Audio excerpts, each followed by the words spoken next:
धनवान सेठ अपनी पत्नी को घमंड से बोलता है, सुनो, इस शहर में मेरी इज्जत मेरे धन दौलत की वजह से है और लोग तुम्हें भी इज्जत मेरे नाम के पीछे देते हैं, तुम्हारी कोई अलग से पहचान नहीं है। पत्नी बोली, सुनो सेठ जी, घर की लक्ष्मी अगर चाहे तो 1 सेकंड में घर की इज्जत मिट्टी में मिला सकती है और चाहे तो आसमान तक पहुंचा सकती है। आपकी इज्जत मेरे हाथों में है। सेठ हंसकर बोला, तो फिर मौका आने पर दिखा देना। अब शाम को सेठ के घर एक महफिल जमी। मित्र, रिश्तेदार, जान पहचान वाले लोग हंसी ठिठोली कर रहे थे। तभी अचानक सेठ का सबसे छोटा बेटा जोर जोर से रोने लगा। सेठ ऊंची आवाज से बोला, ये बच्चा क्यों रो रहा है? पत्नी बोली, आपका बेटा बार बार खिचड़ी मांग रहा है, जबकि अभी थोड़ी देर पहले इसने भर पेट खाया है। घर में बाकी लोगों का भी तो सोचना है, सब कुछ इसे ही कैसे दे दूं? ये सुनते ही महफिल में सन्नाटा छा गया।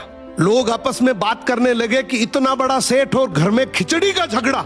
सेठ का चेहरा लाल पड़ गया, उसकी इज्जत वहीं धूल में मिल गई। रात को सेठ अपनी पत्नी के पास गया और बोला, ठीक है, मान गया, आज तुमने मेरी इज्जत सबके सामने गिरा दी, अब इसे वापस लाकर दिखाओ।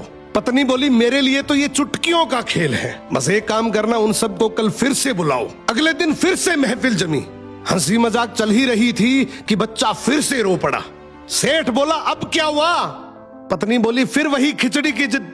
इस बार सेठ मुस्कुराकर बोला, तो फिर खिचड़ी लाकर दो, मैं अपने बेटे को हाथ से खिलाऊंगा और साथ में सभी मेहमानों को भी खिचड़ी परोस दो। पत्नी ने तुरंत रसोइयों को आदेश दिया, बड़े ठाट बाट से हांडियां लाई गई, मेहमानों को कटोरी में खिचड़ी परोसी गई।